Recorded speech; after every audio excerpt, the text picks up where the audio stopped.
The summer heat of 1875 beat down on the Montana Territory like a hammer on an anvil. James Blackwood wiped the sweat from his brow as he rode his chestnut mare through the dusty trail leading to Settlers Creek. The town wasn't much to look at, just a collection of wooden buildings that seemed to lean against each other for support. But it was the only place within a day's ride where a man could buy supplies and get his horse shoed. James needed flour, salt, and coffee. Simple things. He wasn't planning on staying long. The town had changed in recent months, and not for the better. There was tension in the air, thick enough to cut with a knife. Settlers were pushing further into the territory, and the native tribes who'd called this land home for generations were being pushed back. It was an ugly situation, and James wanted no part of it. He tied his horse outside the general store and went inside. The shopkeeper, old Mr. Wilson, greeted him with a nod.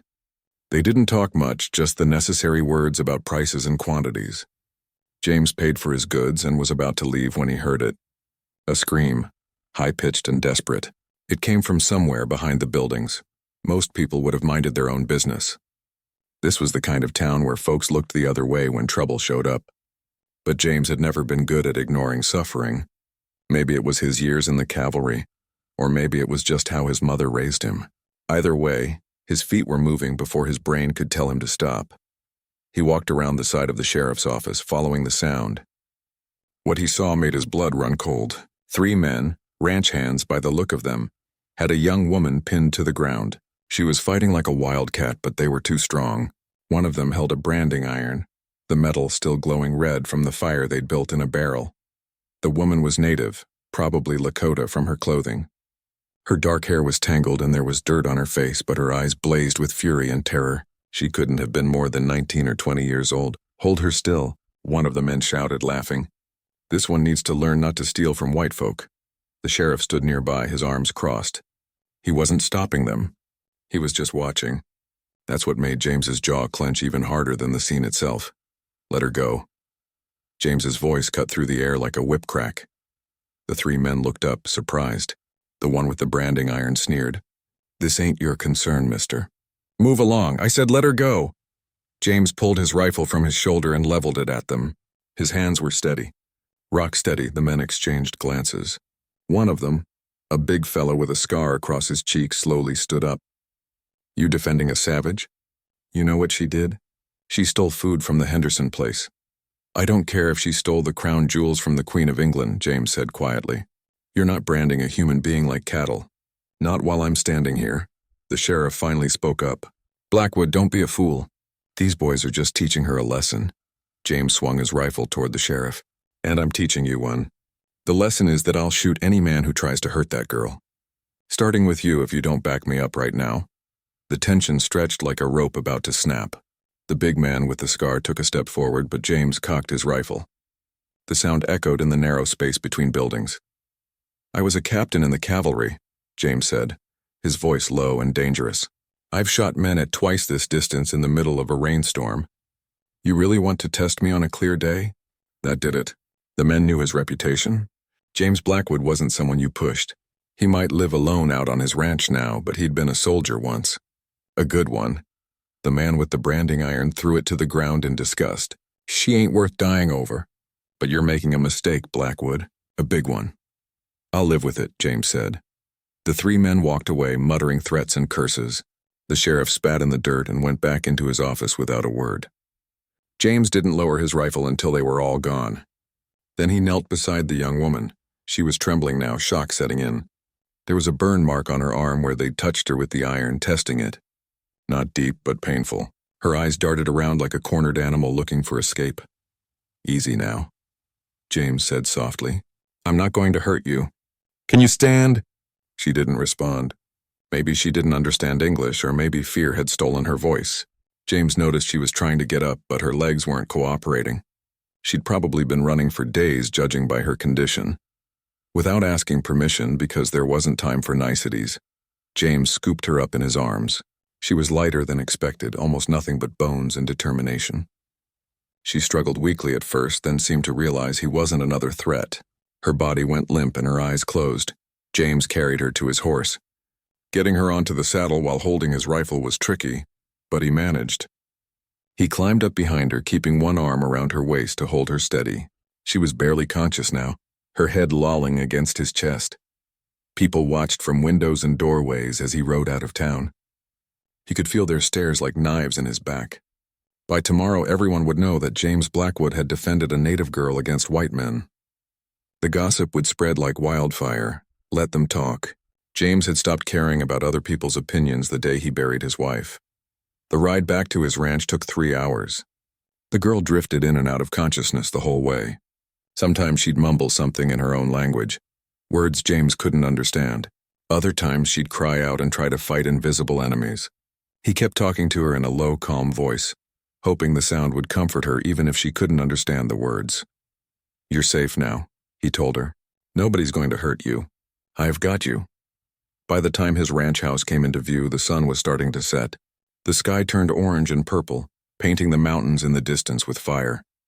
It would have been beautiful if James had been in the mood to appreciate it. Mrs. Chen came out onto the porch when she heard the horse. She was a small Chinese woman in her 60s who'd worked for James for 2 years. She'd shown up at his door one winter, half frozen and speaking almost no English, and he'd taken her in. Now she kept his house and cooked his meals, and he considered her family. Her eyes went wide when she saw the girl. "What happened?" "They tried to brand her," James said, his voice tight with anger. "In town, behind the sheriff's office." Mrs. Chen's face hardened. She knew about cruelty. She'd fled California after her husband was killed in a mining accident, and the company refused to pay her anything. She'd faced her own share of hatred.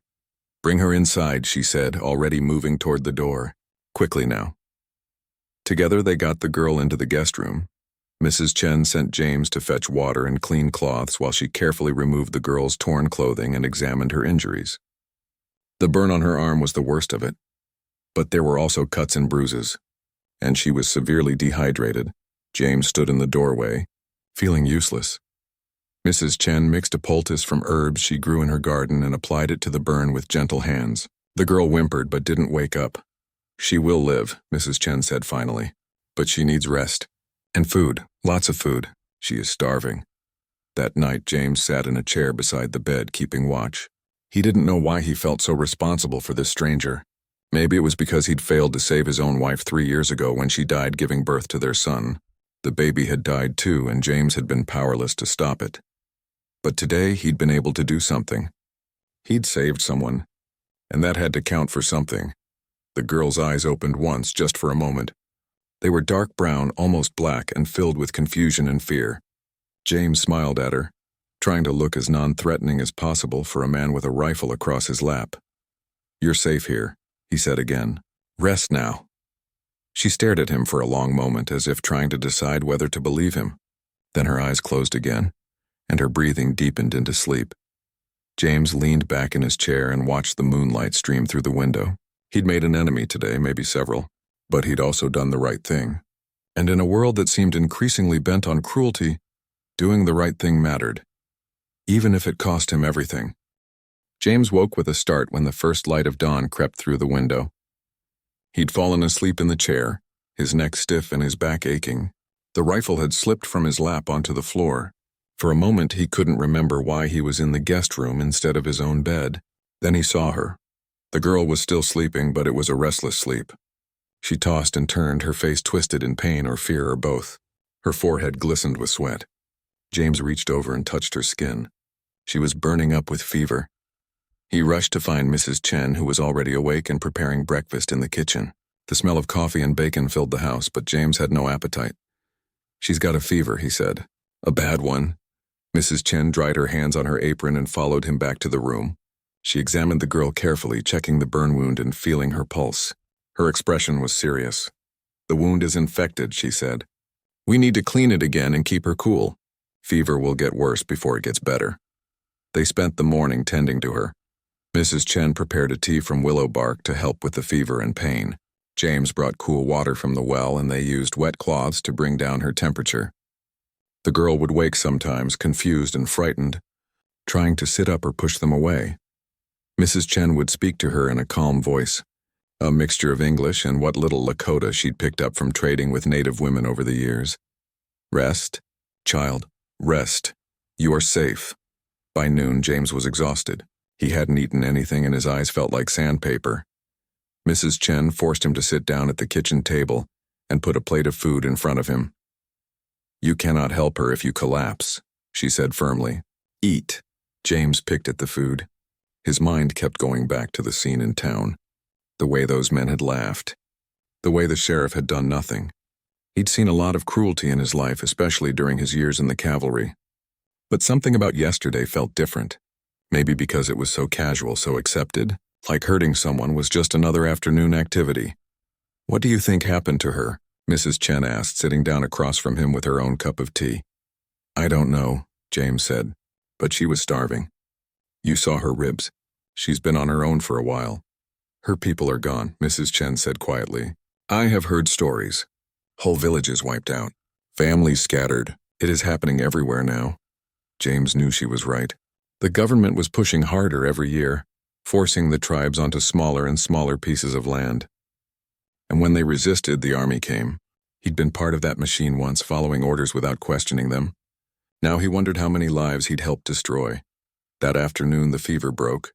The girl's breathing became easier and the wild look in her eyes faded. She slept peacefully for the first time since James had brought her home. He finally allowed himself to rest too, collapsing onto his own bed and sleeping for 4 solid hours. When he woke, the sun was setting again. An entire day had passed in a blur. He splashed water on his face and went to check on their patient. To his surprise, she was awake. Really awake this time. Not the confused half-consciousness of fever. She sat up in bed, her back against the wall, watching the door like she expected someone to burst through it. When James appeared in the doorway, she tensed. Her hand moved to her side, probably reaching for a weapon that wasn't there. "Easy," James said, holding up his hands. "I'm not going to hurt you." "Do you remember me?" She stared at him for a long moment. Then slowly she nodded. "Good," James said. "That's good. Are you thirsty? Hungry?" Another nod. This time her hand moved to her stomach. James smiled. "I'll get Mrs. Chen. She's been cooking all day, I think. Waiting for you to wake up." He started to turn away, but her voice stopped him. "Wait." The word was rough, heavily accented, but clear. James turned back. "You saved me," she said slowly, like each word took effort. "Why?" It was a simple question, but James didn't have a simple answer. Why had he risked everything for a stranger? Why had he pointed his rifle at men he'd known for years? Why had he brought her to his home knowing what it would cost him? "Because it was the right thing to do," he said finally. "Nobody deserves what they were going to do to you." She studied his face like she was trying to read his soul. "You are different, not like other white men." "I'm not that different," James said. "I've made my share of mistakes, done things I'm not proud of." "But you stopped them," she insisted. "You chose me over them." Before James could respond, Mrs. Chen appeared with a tray of food. Soup, bread, and more of that willow bark tea. The girl ate like she hadn't seen food in weeks, which was probably true. She tore into the bread with her hands, barely pausing to breathe. "Slowly," Mrs. Chen warned. "Your stomach needs time." But the girl couldn't slow down. She finished everything on the tray and looked around for more. Mrs. Chen went to get seconds, shaking her head but smiling. James sat down in the chair he'd spent the previous night in. "What's your name?" he asked. The girl wiped her mouth with the back of her hand. "Aida," she said. "It means first to dance, and that's a good name," James said. "I'm James, and the woman who's been taking care of you is Mrs. Chen." Aida repeated the names slowly, committing them to memory. When Mrs. Chen returned with more soup, Aida looked at her and said something in her own language. Mrs. Chen didn't understand the words, but the meaning was clear. "Thank you." Over the next few hours, they pieced together Aida's story. Her English was rough, but understandable. She'd been taught by missionaries when she was young, before her village decided they wanted nothing to do with white people and their religion. That decision, she said bitterly, hadn't saved them. 6 weeks ago, soldiers had come to her village. There had been a fight somewhere else with a different tribe, but the soldiers didn't care about details. They attacked at dawn. Aida had been gathering wood outside the camp when she heard the gunfire. She ran back and saw her mother fall, her father fighting with a knife against rifles, her 2 younger brothers trying to hide. She'd wanted to help them. She'd wanted to fight, but her grandmother had grabbed her and pushed her into a ravine, covering her with brush and dirt. Live, her grandmother had whispered. You must live. Aida had stayed hidden while her world ended. She'd listened to the screams and the gunshots and the terrible silence that followed. When she finally crawled out, everyone was dead. The soldiers had burned everything. She'd walked for days, maybe weeks. Time became meaningless. She avoided other people, both white and native, because she didn't know who to trust. She ate whatever she could find. Roots, berries, once a rabbit she managed to catch with a trap made from plant fibers. But it wasn't enough. She was slowly starving. Finally, desperation drove her to a homestead. She'd only wanted bread. Just one loaf of bread from their kitchen window. But the woman of the house had screamed, and her husband had come running with a gun. Aida had run, but the man had gathered his friends. They'd hunted her like an animal. When they caught her in town, they'd wanted to make an example of her. A warning to other natives to stay away from white property. The branding had been the sheriff's idea. By the time Aida finished her story, tears were streaming down her face. She wasn't sobbing or making noise. The tears just fell, silent and endless. Mrs. Chen reached over and took her hand. She didn't say anything. Sometimes there were no words. James felt a familiar ache in his chest. The same ache he'd felt when his wife died. The same helpless rage against a world that took too much and gave too little. He'd failed to save his family, but maybe he could help this girl. Maybe that would be enough. You can stay here, he said quietly. As long as you need. Aida looked up at him, her eyes red but fierce. I have nothing to give you, no money, no family. Nothing. I'm not asking for anything, James said. Everyone wants something, Aida said bitterly. Then I'm different, James replied. You can stay here as a guest, rest, heal, and when you're ready, we'll figure out what comes next. Aida shook her head. The men from town, they will come for you. For helping me. Let them come, James said with a shrug. I can handle them. You don't understand, Aida said urgently. They hate my people. They hate anyone who helps my people. You saved my life and now yours is in danger. Maybe, James admitted. Probably. But that's my problem, not yours. Aida stared at him for a long time. Then she said something that surprised him. You are a fool, she said. But there was the smallest hint of a smile on her face. The first smile he'd seen from her. Yeah, James agreed. I've been told that before. That night, James sat on his porch and looked out at the stars. Somewhere out there were the men who wanted to hurt Aida. Somewhere out there was a whole town that would judge him for what he'd done. But for the first time in 3 years, his house didn't feel quite so empty. Inside, Mrs. Chen was teaching Aida a Chinese lullaby. Their voices drifted through the open window, mixing with the sound of crickets and the distant howl of a coyote. It wasn't peace exactly, but it was something close to it, and for now that was enough. The morning sun was barely up when James heard footsteps in the main room. He'd been awake for an hour already, sitting at the kitchen table with his second cup of coffee, watching the sky turn from black to gray to pink. Sleep had been hard to come by lately. His mind kept turning over problems like a dog worrying a bone. The footsteps stopped. James turned in his chair and saw Aida standing in the doorway. She was wearing one of Mrs. Chen's old dresses, altered to fit her smaller frame. Her long black hair was braided down her back. The bandage on her arm was clean and white. She looked better than she had 2 days ago, but there was still a thinness to her face that spoke of hard times. Good morning, James said, trying to sound casual. Coffee? Aida shook her head. She stood very still, very straight, like a soldier about to make a report. There was something formal in her posture that made James uneasy. I need to speak with you, she said. Her English had improved even in the short time she'd been here. Mrs. Chen had been working with her, and Aida was a quick learner. Sure, James said. Sit down. But Aida didn't sit. She stayed standing, her hands clasped in front of her. I want to stay here. With you. I want to belong to your household. James nearly dropped his coffee cup. What? I want to work for you, Aida continued, her voice steady but her eyes watching him carefully. I will cook, clean, care for animals, whatever you need. In exchange, I ask for protection and a place to stay. Hold on, James said, standing up so fast his chair scraped against the floor. You don't need to work for me. I told you you're a guest here. You can stay as long as you want, free and clear. Nothing is free, Aida said firmly, and I cannot be a burden. You're not a burden. I am, she insisted. I eat your food. I sleep in your house. I bring danger to your door. The least I can do is be useful. James ran a hand through his hair, frustrated. Look, I don't want a servant. Mrs. Chen works here because she wants to, and I pay her fair wages. But you don't owe me anything. Ayida's jaw tightened. You don't understand. In my culture, when someone saves your life, you have a debt. A debt of honor. I cannot simply take and give nothing back. Well, in my culture, James said, we help people because it's the right thing to do. No debt required. They stood there staring at each other across the kitchen, neither willing to back down.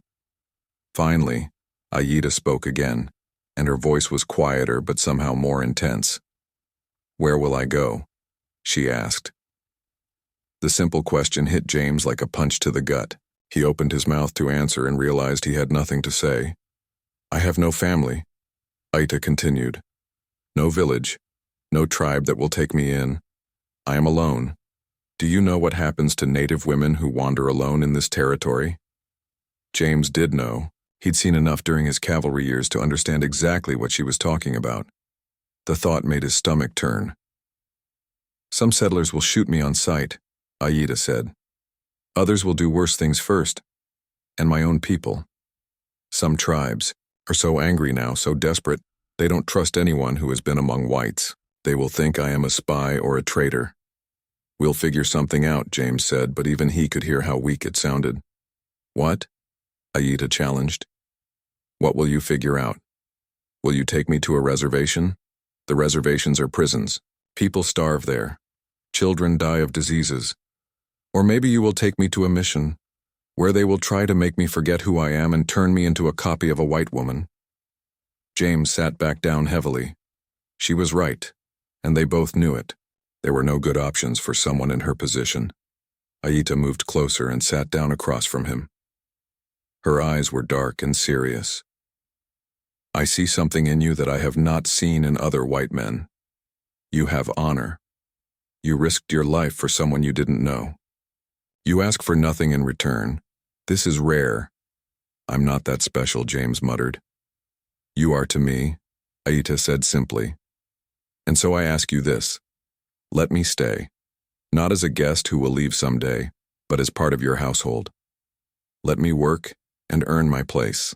Let me be useful instead of helpless. And what happens when the people in town find out? James asked. Because they will find out. They probably already know you're here. Then they will talk, Ayida said with a shrug. Let them talk. It's more than talk, James said seriously. These people, they're getting meaner every day. They're scared, and scared people do stupid things, dangerous things. I know danger, Ayida said. I have lived with it my whole life. But here with you, I have a chance. That is more than I had before. Mrs. Chen chose that moment to come in from the garden, carrying a basket of vegetables. She took one look at their faces and set the basket down carefully. What's happening? She asked. James explained the situation. Mrs. Chen listened without interrupting, her weathered face thoughtful. When he finished, she surprised him by nodding. Let her stay, Mrs. Chen said. You can't be serious, James said. Why not? Mrs. Chen asked. This house has 3 people now instead of 2. Is that so bad? I came to you with nothing, and you gave me a home. Why is this different? Because, James started, then stopped. Because why? Because Ayita was native? Because the town would disapprove more than they had about Mrs. Chen? Because he was afraid? I will not be a problem, Ayita said quietly. I know how to be quiet, how to stay out of sight when needed. I grew up learning to be invisible. I don't want you to be invisible, James said, surprising himself with the vehemence in his voice. If you stay here, you stay as a person, not a ghost. You eat at the table with us. You speak when you have something to say. You live like a human being, not like you're hiding. Ayita blinked, taken aback. You would do this? Even knowing what it will cost you? James thought about his wife, about the baby he'd never gotten to hold, about the years of loneliness in this house, about the way the town had turned cold after he'd defended Ayita. He'd already lost so much. What was a little more trouble? Yeah, he said finally. I would do this. But I have conditions. Aida leaned forward, listening intently. You can work if you want to work, James said. But you're not a servant, you're not anyone's property. You help out because you're part of the household, same as Mrs. Chen, same as me. We all pull our weight. That's fair. Fair, Aida repeated, like she was testing the word. And this is temporary, James continued. Just until we can find a better solution. Maybe there's a tribe further north that would take you in. Or maybe things will calm down and it'll be safer to travel. But this isn't forever. Understood? Aida nodded, though something in her eyes suggested she didn't quite believe the temporary part. And one more thing, James said.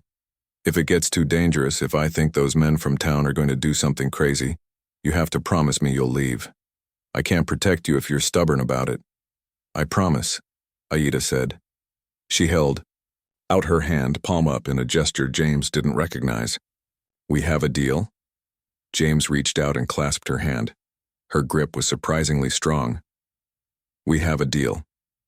Mrs. Chen smiled and went back to her vegetables. Good. Now that's settled, we have work to do. Aida, come help me with these beans. James, those fences won't fix themselves. And just like that, it was decided. Aida would stay. James tried to tell himself it was just practical, just helping someone in need. But as he walked out to work on the fences, he couldn't shake a strange feeling in his chest. Not quite happiness, not quite fear. Something in between. The next few days fell into a rhythm. Aida threw herself into work with an intensity that worried James. She was up before dawn, helping Mrs. Chen with breakfast. She learned to milk the cow, feed the chickens, mend clothes.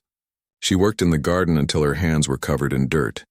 She helped James repair the barn roof, holding boards steady while he hammered. You need to rest, James told her on the third day, watching her scrub the kitchen floor with fierce concentration. I'm fine, Aida said without looking up. You're going to wear yourself out. I need to be useful, she said, and there was something desperate in her voice that made James understand. She was trying to prove her worth, trying to earn her place. Like if she stopped moving, stopped working, someone might decide she wasn't worth keeping. That evening, James found her sitting on the porch steps, staring out at the sunset. Her shoulders were slumped with exhaustion. He sat down next to her, not saying anything at first. They watched the sky turn orange and purple together. You know, James said eventually, you don't have to earn the right to be here. You already have it. Aida didn't respond. I mean it, James continued. You could sit on this porch and do nothing all day, and you'd still have a place here. Why? Aida asked, finally turning to look at him. Why do you care what happens to me? It was a good question. James thought about it for a while before answering. Maybe because I know what it's like to be alone, he said. My wife died 3 years ago. Her and our baby both. For a long time after that, I didn't care about much of anything. Just went through the motions. But having you here, having someone to help, I don't know. It reminds me that life keeps going. That there's still good things worth fighting for. Aida was quiet for a moment. Then she said, Your wife was lucky to have you. I don't know about that, James said. I couldn't save her. Some things cannot be saved, Aida said softly. But you tried. That matters. They sat together until the stars came out, not talking, just being.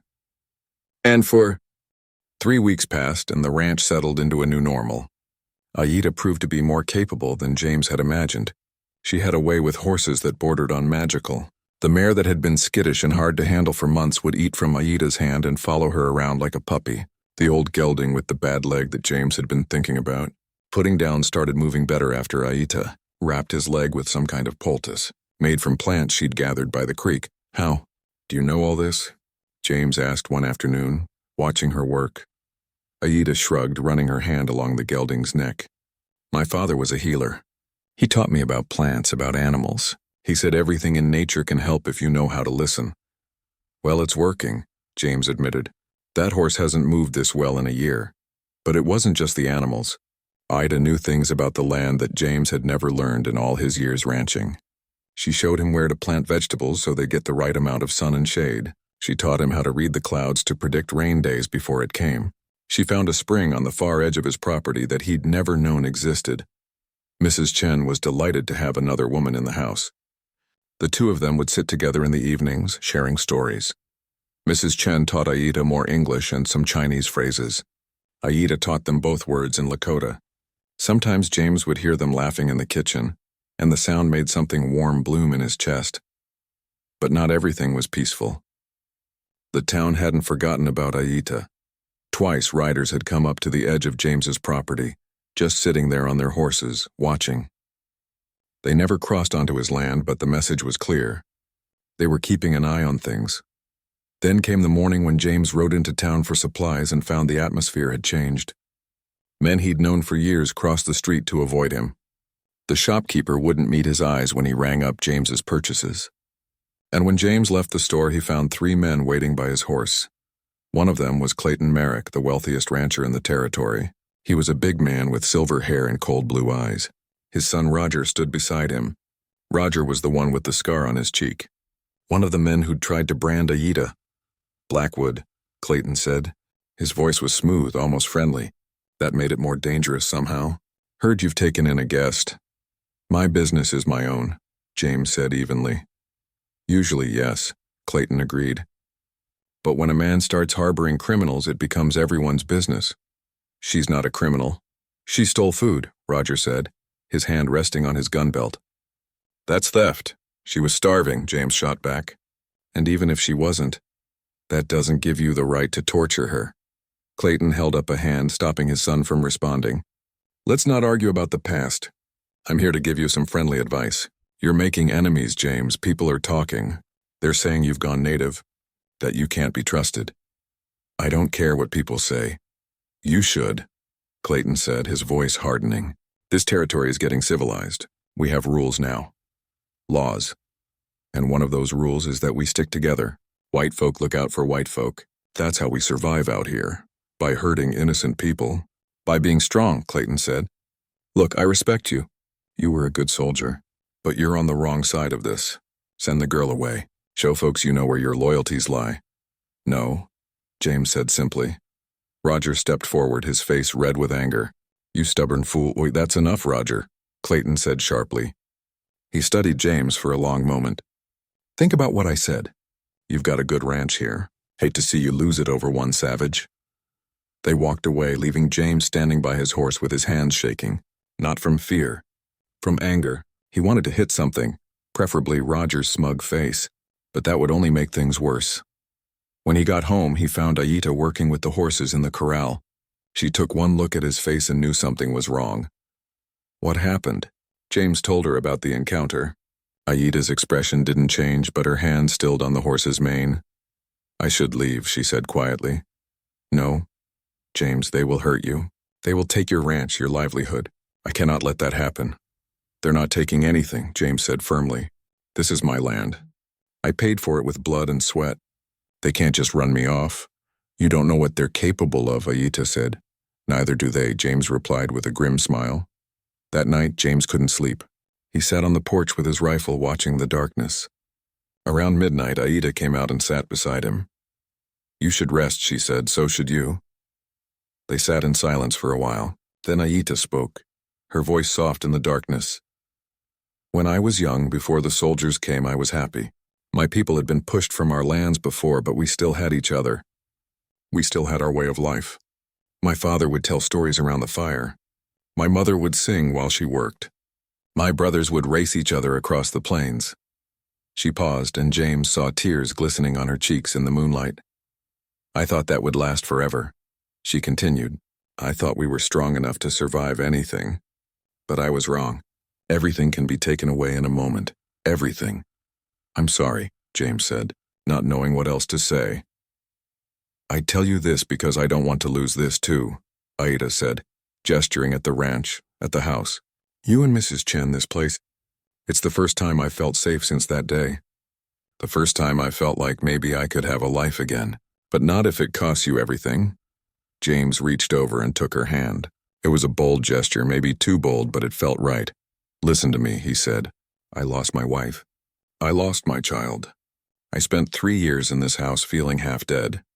But having you here, having a reason to get up in the morning and fight for something that matters. You're not costing me anything. You're giving me something back. Aita looked at their joined hands, then up at his face. You are a strange man, James Blackwood. Yeah, I get that a lot. A small smile crossed her face. Then she squeezed his hand and stood up. Get some sleep. I'll keep watch for a while. Aita, I know how to watch for danger, she said. I've been doing it my whole life. Rest. You'll need your strength. James wanted to argue, but he was exhausted. He went inside and fell into a deep sleep. The first real rest he'd had in days. The next morning he woke to the sound of shouting. He grabbed his rifle and ran outside to find 3 men on horseback at the edge of his property. But this time they weren't just watching. One of them was holding a torch. This is your last warning, Blackwood, one of them yelled. Send out the savage or we'll burn you out. James raised his rifle, but before he could respond, Aita was beside him. She had Mrs. Chen's old rifle and she pointed it at the men with steady hands. You want me? She called out. Come and get me. But I promise you won't all leave alive. The men exchanged glances. They hadn't expected resistance. They'd thought Aita would be cowering inside, that James would be alone. You're making a big mistake, the man with the torch shouted. The only mistake is yours, James said coldly. You're on my property, threatening my household. By law, I'd be within my rights to shoot you where you sit. So I suggest you turn around and ride away before someone gets hurt. For a tense moment, nobody moved. Then the man threw down his torch and it sputtered out in the dirt. The 3 riders turned and galloped away.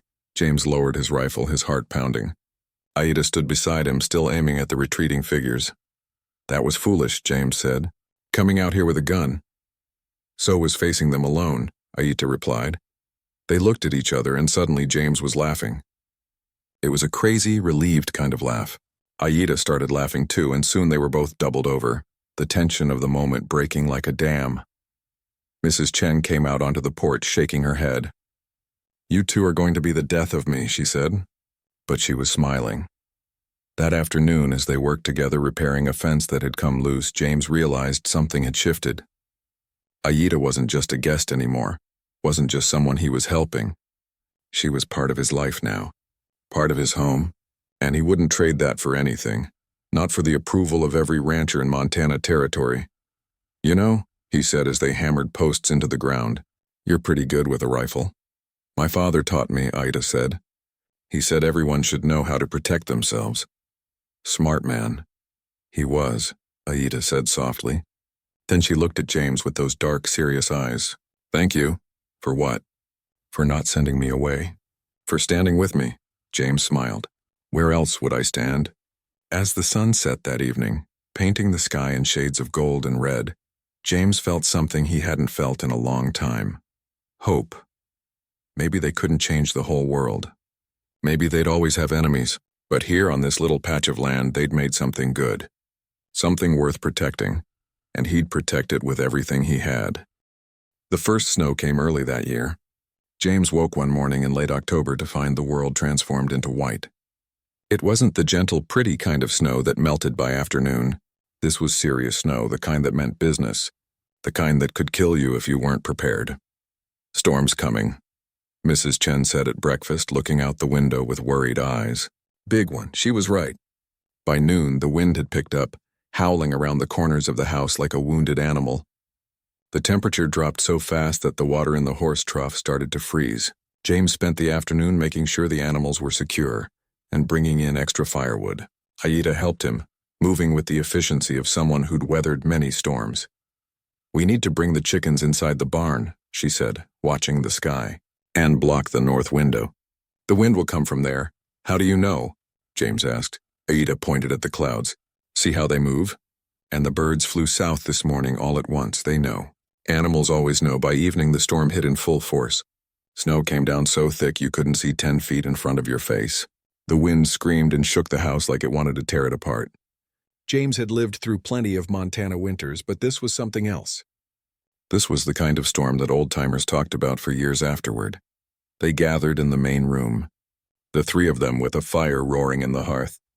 Mrs. Chen had made stew, and they ate in silence, listening to the storm rage outside. When the wind was particularly fierce, the whole house would shudder and creak. "Will it hold?" Aida asked, looking up at the ceiling. "It's held for 10 years, James said. It'll hold tonight." But he wasn't as confident as he sounded. This house had been built quickly, back when he'd first claimed the land.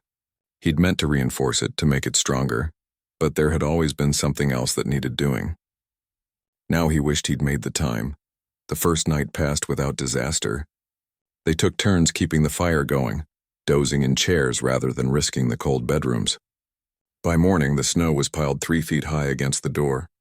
James had to use a shovel to dig their way out enough to get to the barn and check on the animals. The livestock were scared but alive. James fed them and made sure their water hadn't frozen solid. When he got back to the house, he was covered in snow and shaking with cold despite his heavy coat. "We're trapped," he said, stripping off his wet things by the fire. "Can't ride out in this, can't even see the road." "How long will it last?" Mrs. Chen asked. "Could be days," James admitted. "We have enough food, enough wood. We'll be fine." But as the storm continued into the second day, then the third, the atmosphere in the house grew tense. Being cooped up together in close quarters wore on everyone's nerves. Mrs. Chen retreated to her room as much as possible. James paced like a caged animal, and Aida grew quieter and quieter, until she barely spoke at all. On the fourth night, the storm seemed to reach a peak of fury. The wind sounded like it was trying to rip the roof off. The fire flickered and danced as cold air found its way through cracks in the walls. James was trying to seal one of the gaps with an old blanket when he heard it, crying. He turned and saw Aida curled up in the corner, her knees pulled to her chest, tears streaming down her face. She was shaking but not from cold. "Aida?" James crossed the room quickly and knelt beside her. "What's wrong?" She didn't answer. She just kept crying. These awful silent sobs that shook her whole body. James looked helplessly at Mrs. Chen, who had emerged from her room. She shook her head sadly. "The storm," Mrs. Chen said quietly. "It reminds her, of course." The attack on her village had been in winter. James remembered her mentioning snow on the ground, ice in the creek. The sound of the wind must have brought it all back. Without thinking too much about it, James sat down beside Aida and put his arm around her shoulders. She stiffened for a moment, then collapsed against him, burying her face in his chest. He could feel her tears soaking through his shirt. "It's okay," he murmured, holding her close. "You're safe. I've got you." Mrs. Chen brought a blanket and draped it over both of them, then quietly returned to her room, leaving them alone. For a long time, James just held Aida while she cried. He didn't try to make her talk. He didn't tell her it would be all right. He just held her, letting her feel what she needed to feel. Finally, when the worst of the tears had passed, Aida spoke. Her voice was muffled against his chest. "It was a day like this, cold, so much snow. We were all inside, trying to stay warm. The children were playing a game and my mother was making bread. I can still smell it. That bread, baking."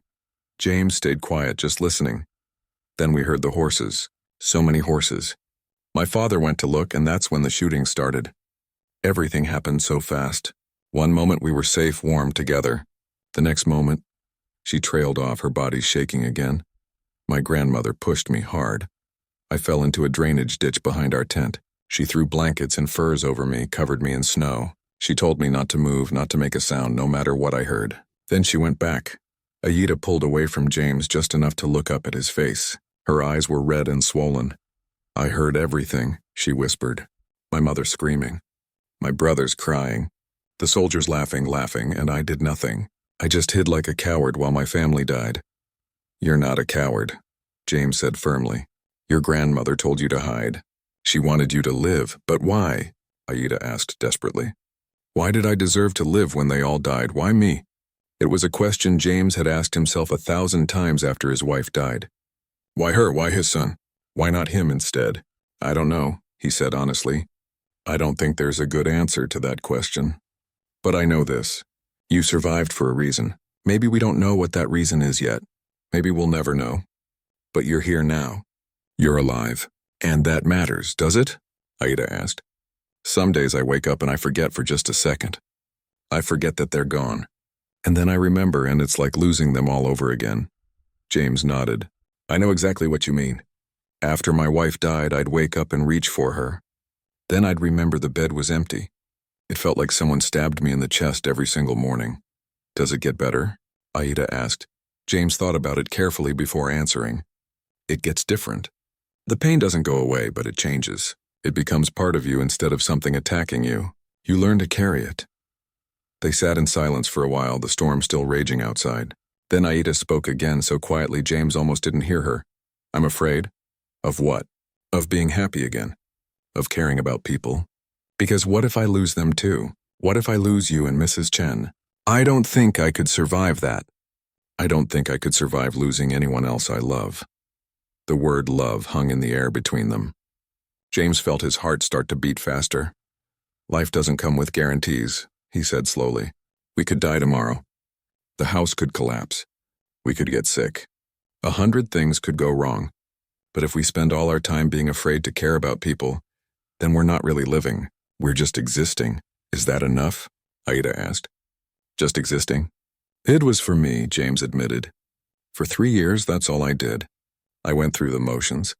Did my work, but I wasn't really alive. Then you showed up and suddenly I had a reason to get up in the morning. A reason to fight. A reason to care. Aida looked at him. Really looked at him like she was seeing him for the first time. You care about me? Of course I do, James said. The words came out rougher than he intended, thick with emotion. You think I'd face down armed men for someone I didn't care about? You think I'd risk my ranch, my reputation, my safety for a stranger? But I am a stranger, Aida said. You barely know me. I know enough, James said. I know you're brave. I know you're kind. I know you work harder than anyone I've ever met. I know you make Mrs. Chen laugh. I know my horses love you. And I know that when you're not here, this house feels empty again. Aida's eyes were wide. James, he realized suddenly how close they were. How his arm was still around her shoulders. How her face was turned up toward his. How easy it would be to lean down and kiss her. But he didn't. Because that wasn't what she needed right now. She needed comfort, safety, understanding. Not complications. Instead, he pulled her close again, resting his chin on top of her head. You're not alone, he said. Not anymore. And you don't have to be afraid of caring. Whatever happens, we'll face it together. Aida wrapped her arms around him and held on tight. Promise? Promise. They stayed like that until the fire burned low and sleep started to claim them both. Mrs. Chen peeked out once and saw them curled up together under the blanket, both finally at peace. She smiled and went back to bed. The storm lasted 2 more days, but it didn't feel as scary anymore. James and Aida had crossed some invisible line. They talked more freely now, sharing stories about their pasts. Aida told him about growing up, about her brother's pranks and her mother's songs. James told her about his time in the cavalry, the good parts and the bad. Mrs. Chen watched them with knowing eyes but said nothing. She'd lived long enough to recognize love when she saw it, even if the people feeling it hadn't figured it out yet. When the storm finally broke, the world outside was transformed. Spring came late that year, but when it finally arrived, it brought more than just warm weather and green grass. It brought trouble. James was in the barn, mucking out stalls, when he heard the horse approaching. He recognized the steady official pace before he even looked up. Law enforcement. He wiped his hands on his pants and walked outside. The man on the horse was tall and lean with a silver star pinned to his vest. U.S. Marshal, which meant federal business. That was never good. Morning, the marshal said, tipping his hat. You James Blackwood? I am. Marshal William Harding. Mind if I get down? I need to talk to you about something important. James gestured toward the house. Come on in. Coffee's on. Inside, Mrs. Chen was kneading bread while Aida sorted through dried herbs. Both women looked up when the men entered. Aida's face went pale when she saw the badge. It's all right, James said quickly. This is Marshal Harding. He wants to talk. They sat at the kitchen table. Mrs. Chen poured coffee without being asked. Then she and Aida retreated to the other room. But James knew they were listening from around the corner. Marshal Harding took a sip of coffee and sighed with appreciation. That's good coffee. You don't get good coffee on the trail. Marshal, James said patiently. What's this about? Harding set down his cup. I'll be straight with you. There's a warrant out for a native woman named Aida. She's wanted in connection with a raid on the Henderson homestead 2 months back. 2 people were killed. James felt his blood turn to ice. That's impossible. You know her then? She's here, James admitted. But she couldn't have been involved in any raid. She was here when that happened. I can vouch for her. Harding studied him carefully. You're sure about that? Absolutely certain. I know exactly where she was that day because we just had a scare.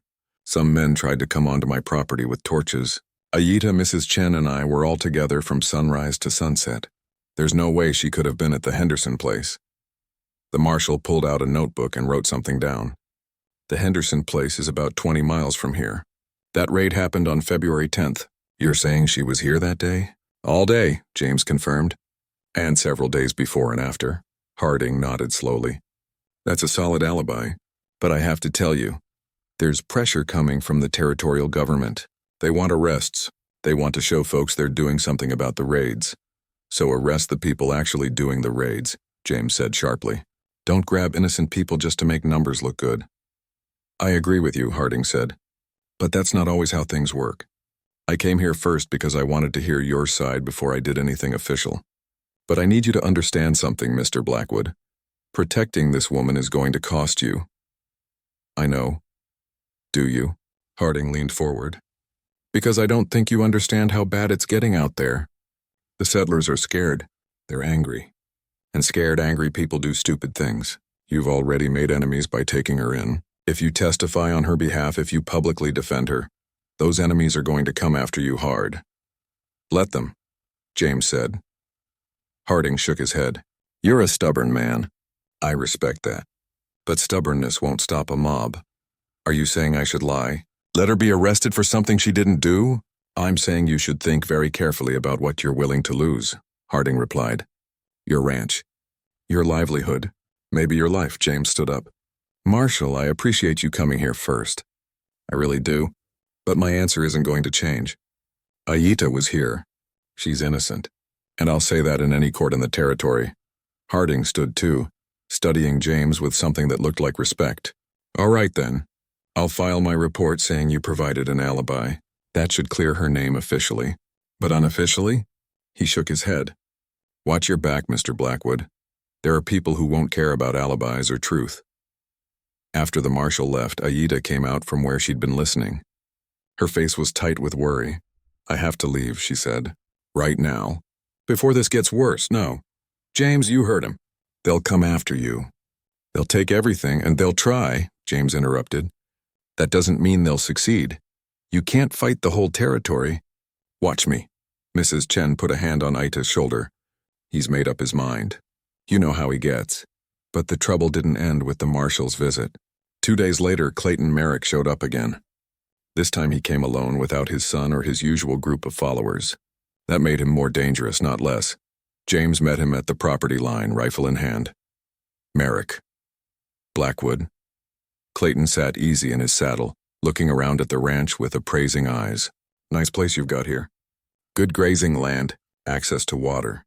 Worth a lot of money? It's not for sale. Everything's for sale at the right price, Clayton said. But I'm not here to make an offer. I'm here to make a deal. Not interested. Hear me out, Clayton said. The territorial governor is coming through next month. Big meeting with all the ranchers. He wants to discuss the native problem and figure out solutions. Now you've got first-hand experience with these people. You could testify. Testify to what? To the attacks, Clayton said smoothly. The raids. The theft. The violence. You could tell the governor that you've seen members of the Red Cloud tribe committing crimes. That would go a long way toward justifying the actions we need to take. James stared at him in disbelief. You want me to lie? I want you to help protect our way of life, Clayton said. Look, I know you've got a soft spot for that girl, fine. Keep her if you want. I'll even clear her name publicly. I'll tell everyone she had nothing to do with the Henderson raid. All you have to do is testify about the Red Cloud tribe. They didn't do anything either, did they? James said quietly. Clayton shrugged. Does it matter? They're in the way. We need their land, and if we can't get it legally, we need justification to take it by force. You could provide that justification. Get off my property. Clayton's friendly expression hardened. You're making a mistake. Last chance, Blackwood. Testify and I'll make all your problems go away. Refuse and I'll make your life hell. I've already been to hell, James said. It's got nothing on you.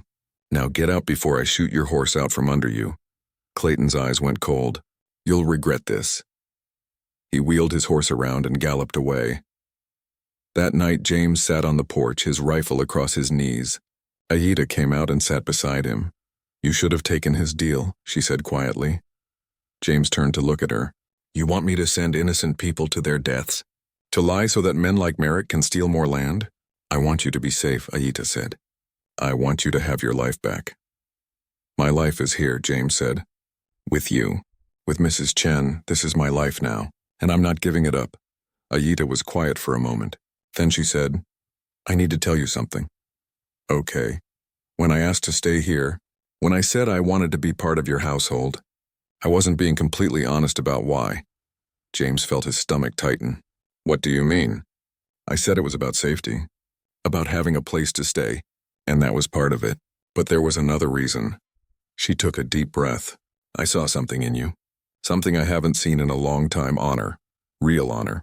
Not the kind that men talk about but don't live by. The kind that costs something. The kind that makes you stand up for what's right even when it's hard. She turned to face him fully. My father had that kind of honor. He died because of it. He could have run when the soldiers came. He could have saved himself. But he stayed to protect others. And I watched him die for it. Tears were streaming down her face now. I told myself I would never care about anyone like that again. Never let anyone close enough that losing them would destroy me. But then I met you and I couldn't help it. You made me want to care again. Want to fight again. Want to live again. James reached out and wiped the tears from her cheeks. Aida, I love you, she said. The words came out in a rush, like she had to say them before she lost her courage. I know I shouldn't. I know it's complicated and dangerous and probably stupid. But I love you, James Blackwood. And the thought of you losing everything because of me is tearing me apart. James felt like someone had punched him in the chest. He couldn't breathe. Couldn't think. All he could do was stare at this brave, beautiful woman who just handed him her heart. Say something, Aida whispered. James pulled her close and kissed her. It wasn't gentle or careful. It was desperate and fierce and full of all the things he'd been too afraid to say. When they finally broke apart, both of them were shaking. I love you too, James said roughly. God help me, I love you too. And I'm not losing you. Not to Merrick, not to the government, not to anyone. You hear me? Aida nodded, unable to speak. We're going to get through this, James said. Together. Whatever it takes. From inside the house, Mrs. Chen smiled. It was about time those two figured it out. The next few weeks were tense. James noticed that he was being watched more closely. Riders would pass by his property regularly. In town, the cold shoulders turned to open hostility. The shopkeeper refused to sell to him until James put money on the counter and took what he needed without asking permission. Someone cut his fence, letting half his cattle wander off. It took James 2 days to round them all up. Someone else poisoned his water trough, killing 3 chickens and making the horses sick. James couldn't prove who did it. Clayton Merrick's revenge started small. First, James discovered that his credit had been canceled at the general store. Then the bank sent a letter saying they were calling in his loan, even though he'd never been late on a payment. When he tried to sell cattle to the usual buyers, they suddenly had no interest. It's Merrick, one of them admitted quietly when James cornered him. He's got everyone scared. Says anyone who does business with you is going against the Ranchers Association. I got a family to feed, James. I can't afford to make enemies. James understood, but that didn't make it easier. His money was running out. The ranch needed supplies he couldn't buy. And winter would come again eventually. But the worst part was watching the town turn against him completely. People he'd known for years crossed the street to avoid him. The preacher delivered a sermon about the dangers of mixing with heathens, staring straight at James the whole time. Even some of the more moderate folks started whispering that maybe James had lost his mind. Maybe they're right, James said one night, staring into his coffee. Maybe I am crazy. You're not crazy, Aida said firmly. You're good. And that scares them. Mrs. Chen nodded in agreement. Good people make bad people uncomfortable. They don't like being reminded that there's a better way to live. Still, the pressure kept mounting. Someone burned James's haystack. Another time, Shots were fired near the house in the middle of the night, though no one was hit. It was psychological warfare meant to wear them down. Then came the day that changed everything. James was working on the north pasture fence when he saw the dust cloud. Lots of horses moving fast, heading straight for his ranch. His heart sank. This was it. This was the confrontation he'd been dreading. He ran back to the house, calling for Aida and Mrs. Chen. "Get inside. Lock the doors. Don't come out no matter what you hear." "I'm not hiding," Aida said, already reaching for a rifle. "Please," James begged. "Please, just this once, do what I ask. Stay inside. Keep Mrs. Chen safe." Something in his voice made Aida hesitate. She nodded reluctantly. "Be careful." James took up position on the porch, his rifle loaded and ready. He watched as the riders approached. He counted 12 men. Clayton Merrick led them, with his son Roger right beside him. They stopped just at the edge of the property, close enough to talk, but far enough to avoid being easy targets. "Blackwood," Clayton called out. "This has gone on long enough. We're done playing games. What do you want?" James shouted back. "You know what we want. Hand over the native girl. She doesn't belong here. She doesn't belong anywhere near civilized people." "No." "Then we'll take her by force," Clayton said. He pulled out a piece of paper and held it up. "This is a writ from the territorial court. It says we have the legal right to remove any native persons from private property if they're deemed a threat to public safety." "That's not a real writ," James said. "You made it up." Clayton smiled coldly. "Who's going to prove that?" "The nearest judge is 3 days' ride from here. By the time anyone official shows up, this will all be settled." James's finger moved to the trigger of his rifle. "You're not taking her." "You're outnumbered 12-1, Roger sneered. "You really think you can stop us?" "Maybe not," James admitted. "But I'll take at least 3 of you with me before I go down. Who wants to volunteer to be first?" The men shifted uncomfortably in their saddles. Nobody wanted to be a hero when being a hero meant dying. Behind James, the door opened. He didn't have to turn around to know who it was. "Aida, go back inside," he said quietly. "No." She stepped up beside him, Mrs. Chen's old rifle in her hands. "If they want me, they'll have to go through both of us." Then Mrs. Chen appeared on the other side, holding James's spare rifle. "3 of us," she corrected. James wanted to yell at them, to tell them to get back inside where it was safe. But he also felt a surge of fierce pride. His family. That's what they were. Not blood, but family all the same. Clayton laughed, but there was no humor in it. "You've got an old Chinese woman and a savage girl backing you up. That's your army? Better than 12 cowards hiding behind fake legal papers," James shot back. Roger's face turned red with anger. "That's it. I'm done talking. Let's burn them out." He started to dismount, but Clayton held up a hand. "Wait." Everyone turned to look at what Clayton was seeing. Another rider was approaching. This one wore a badge that caught the sunlight. Marshal Harding. The marshal rode straight through the group of men and stopped in front of the porch. He looked at James, then at the armed standoff, and sighed. "Really, gentlemen? This is how we settle things now? With guns and threats?" "This is official business," Clayton said, holding up his fake writ. "Stay out of it, Marshal." Harding took the paper and examined it. Then he tore it in half. "This is garbage. There's no judge's signature, no official seal. You made this up." "The territorial government," Clayton started. "The territorial government sent me here to investigate the Henderson raid," Harding interrupted. "And you want to know what I found out?" He pulled out his own papers from his saddlebag. "I talked to some folks who were near the Henderson place that day. Turns out several people saw Roger Merrick and 3 of his friends in the area, right around the time of the raid." "Interesting, isn't it?" Roger's face went white. "That's a lie, is it?" Harding turned to face him. "Because I also found evidence that the Hendersons had recently filed a water rights claim that would have hurt your father's ranch. Convenient that they're dead now and can't pursue that claim." "You can't prove anything," Clayton said, but his voice had lost its certainty. "Maybe not yet," Harding agreed. "But I can sure make your life difficult while I investigate. And I've got enough to arrest Roger right now for questioning. In fact, that's exactly what I'm going to do." He pulled out handcuffs. "Roger Merrick, you're under arrest for suspected involvement in the Henderson murders. You can't do this," Roger shouted. "Tell him, Pa." But Clayton was staring at the marshal with calculation in his eyes. He was weighing his options. Fighting would mean more witnesses, more evidence, more problems. "Let him go," Clayton said finally. "We're leaving. No, Roger protested. We came here to... I said we're leaving. Clayton's voice cracked like a whip. Now! The men turned their horses and started to ride away. Roger glared at James with pure hatred in his eyes. This isn't over, he snarled. Yeah, it is, Marshall Harding said, snapping the cuffs on Roger's wrists. For you, at least. After they'd all left, James lowered his rifle with shaking hands. His legs felt weak. He sat down hard on the porch steps. That was close, he said. Too close, Mrs. Chen agreed. Aita knelt beside James and took his hand. Are you all right? Am I all right?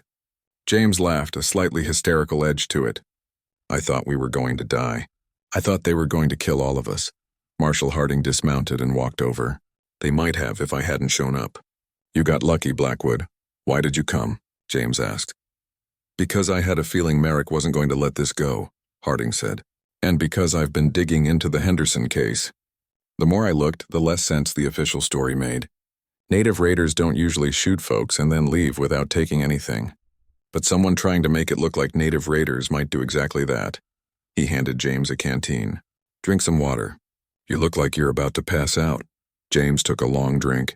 The water was cool and helped settle his nerves. What happens now? Now I take Roger in for questioning. If he talks, and I think he will, then Clayton Merrick is going to have bigger problems than worrying about you and Aida. The territorial governor doesn't like ranchers who murder people to steal water rights. Will it stick? Aida asked quietly. Harding was honest. Maybe, maybe not. Rich men have a way of wriggling out of trouble. But at the very least, this should get them off your backs for a while. After the marshal left with his prisoner, the three of them just sat on the porch for a long time, too exhausted to move. The adrenaline was wearing off, leaving them drained. We need to celebrate, Mrs. Chen said finally. James looked at her like she was crazy. Celebrate what? We almost died, but we didn't, Mrs. Chen pointed out. We stood together. We faced them down. And we won. That deserves celebration. She disappeared into the house and came back with a bottle of whiskey James had been saving for a special occasion. She poured 3 glasses. To family, she said, raising her glass. Not the family we're born with, but the family we choose. To family, James and Aida echoed. They drank, and the whiskey burned going down, but it felt good. It felt like victory. That night after Mrs. Chen had gone to bed, James and Aida sat together on the porch steps watching the stars. James had his arm around her shoulders and she leaned against him, fitting perfectly into his side. I was so scared, Aida admitted quietly. When I saw all those men, I thought this was it. I thought I was going to watch you die trying to protect me. I wasn't going to let them take you, James said. I know. That's what scared me. You would have died for me. In a heartbeat, James confirmed. Aida turned to look at him. Why? Why am I worth dying for? James cupped her face in his hands. Because you're everything to me. Because this ranch was just a place before you came. Now it's a home. Because I was just existing before and now I'm living. Because I love you more than I've ever loved anyone in my life. Aida's eyes filled with tears. Summer came and with it a strange kind of peace. Roger Merrick had confessed to the Henderson murders, trying to cut a deal. His father Clayton was facing trial. The Ranchers Association was in disarray, and suddenly people in town were a lot less interested in causing trouble for James Blackwood. The shopkeeper started accepting his business again. The bank apologized for the misunderstanding about his loan. People still stared, still whispered, but they kept their distance and their opinions to themselves. It wasn't acceptance exactly, but it was something James could work with. The ranch prospered. The cattle were healthy, the crops were growing, and James had even started selling horses that Aida had trained. Word had spread about her gift with animals, and people came from miles away, willing to overlook their prejudices if it meant getting a well-trained horse. But despite the relative calm, James knew things couldn't stay as they were. Aida was still vulnerable. She had no legal status, no protection beyond his word, and while the immediate threat had passed, the underlying tensions hadn't gone anywhere. They'd just gone quiet for a while. One evening in late August, James made a decision. He found Aida in the garden, picking tomatoes in the fading light. She looked so peaceful, so at home, that he almost didn't want to disturb her. Aida? She turned, smiling. That smile still did things to his heart. Yes? James took a deep breath. He'd faced down-armed men without breaking a sweat, but this made him more nervous than anything else in his life. "I want to ask you something, and I want you to really think about it before you answer, okay?" Her smile faded, replaced by concern. "You're scaring me." "What's wrong?" "Nothing's wrong," James said quickly. "At least I hope nothing's wrong." He pulled a small box from his pocket. Inside was a simple silver ring. Nothing fancy, but real silver. He'd ridden 2 towns over to buy it, somewhere nobody knew him. Aita's eyes went wide. "James, I know this is complicated," James said. "I know there are a million reasons why this is a bad idea, but I don't care about any of them. I care about you. I care about waking up next to you every morning. I care about building a life together. I care about making this official as we can make it." He got down on one knee right there in the garden dirt. "Aita, will you marry me?" Tears were streaming down her face. "Do you know what you're asking? If we marry, the whole territory will know. There will be no hiding it. No pretending I'm just a worker or a guest. Everyone will know you chose me." "I've already chosen you," James said. "Every single day since you got here, I've chosen you. This just makes it official. People will hate you even more. Let them." "The church won't marry us," Aita said. "They'll say it's wrong, that we shouldn't mix." "Then we'll find someone who will marry us," James said. "Or we'll marry ourselves. I don't care about their blessing. I care about your answer." Aita looked at the ring, then at James's face, then back at the ring. "My people have marriage ceremonies too. Would you be willing to honor both traditions? Make it a real joining of 2 worlds?" "I'd be honored to," James said. "Then yes," Aita said, pulling him to his feet. "Yes, I'll marry you. Yes to everything." James slipped the ring on her finger and kissed her with everything he had. When they finally broke apart, Mrs. Chen was standing on the porch, wiping her eyes. "About time," she called out. "I thought you'd never ask." The next few weeks were a flurry of preparation. They couldn't have a traditional wedding in town, so they decided to have it at the ranch. Mrs. Chen threw herself into planning with enthusiasm. She baked, cleaned, and decorated until the whole place shone. Finding someone to perform the ceremony was tricky. The town preacher refused, of course. So did the circuit judge. Finally, Marshall Harding suggested a traveling minister he knew. An older man who'd spent years with native tribes and didn't share the common prejudices. Reverend Thomas arrived 3 days before the wedding. He was a weathered man in his 60s with kind eyes and a gentle manner. He listened to James and Aita's story without judgment and agreed to perform a ceremony that honored both their traditions. They invited very few people. Mrs. Chen, of course. Marshall Harding came, bringing his wife. A few of the friendlier ranchers showed up, the ones who'd quietly supported James even when it wasn't popular. And surprisingly, 3 native women appeared on the morning of the wedding. They'd heard about Aita somehow, and they came to witness one of their own finding happiness. The ceremony took place in the yard as the sun was setting. Aita wore a dress Mrs. Chen had made, simple white cotton with beading that the native women had added. She looked beautiful, but more than that, she looked happy. Really, truly happy. James wore his best clothes and felt ridiculously nervous. His hands were shaking as Aita walked toward him. Reverend Thomas began by acknowledging both traditions. "We gather here in the sight of God and nature to join 2 people from different worlds. But in truth, we are all from the same world. We all love, we all hope, we all want someone to walk beside us through life." He turned to James. "Do you take this woman as your partner, your equal, your companion in all things? Do you promise to honor her traditions and her people even as you share your own?" "I do," James said, his voice firm. Then to Aita, "Do you take this man as your partner, your equal, your companion in all things? Do you promise to honor his traditions and his people, even as you share your own?" "I do," Aita said. One of the native women came forward with a long piece of cloth. Following Aita's instructions, she used it to bind James and Aita's hands together. "In my culture," Aita explained, "this binding represents 2 lives becoming one, 2 paths joining into a single journey." Reverend Thomas smiled. "Then by the power vested in me and with the blessing of both your traditions, I declare you husband and wife.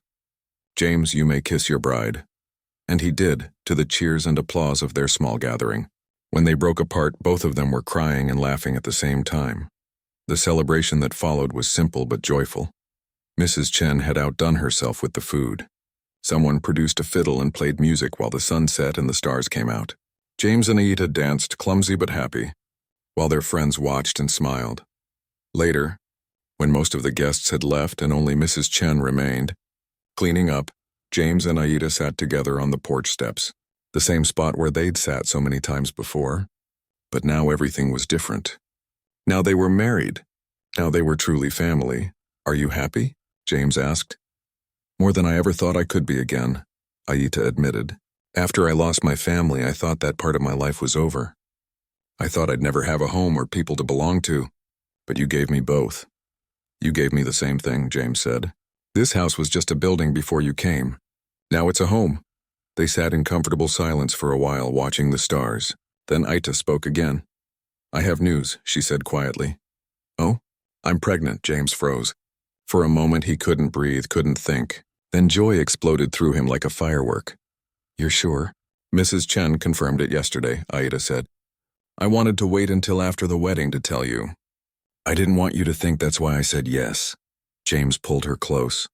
"I would have asked you to marry me anyway. Baby or no baby. But this is amazing. This is perfect. Are you ready to be a father?" Aida asked. James thought about the son he'd lost 3 years ago. The baby he'd never gotten to hold. The grief he'd carried for so long. "I'm ready," he said. "I'm ready to try again.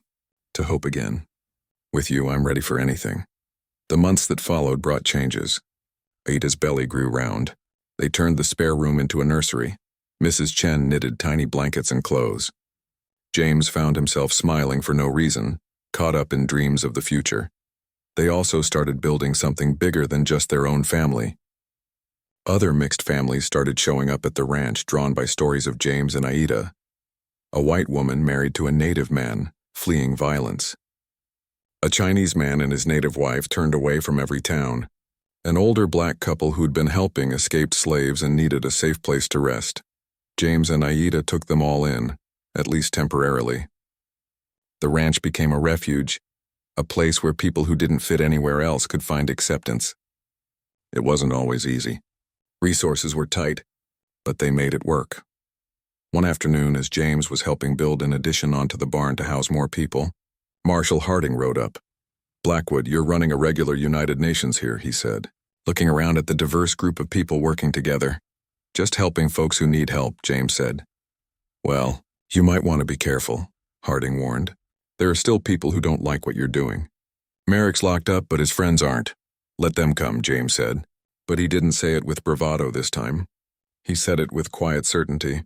"We're not alone anymore. We're not easy targets, and we're not going anywhere." Harding nodded approvingly. "Good, because honestly, we need more people like you.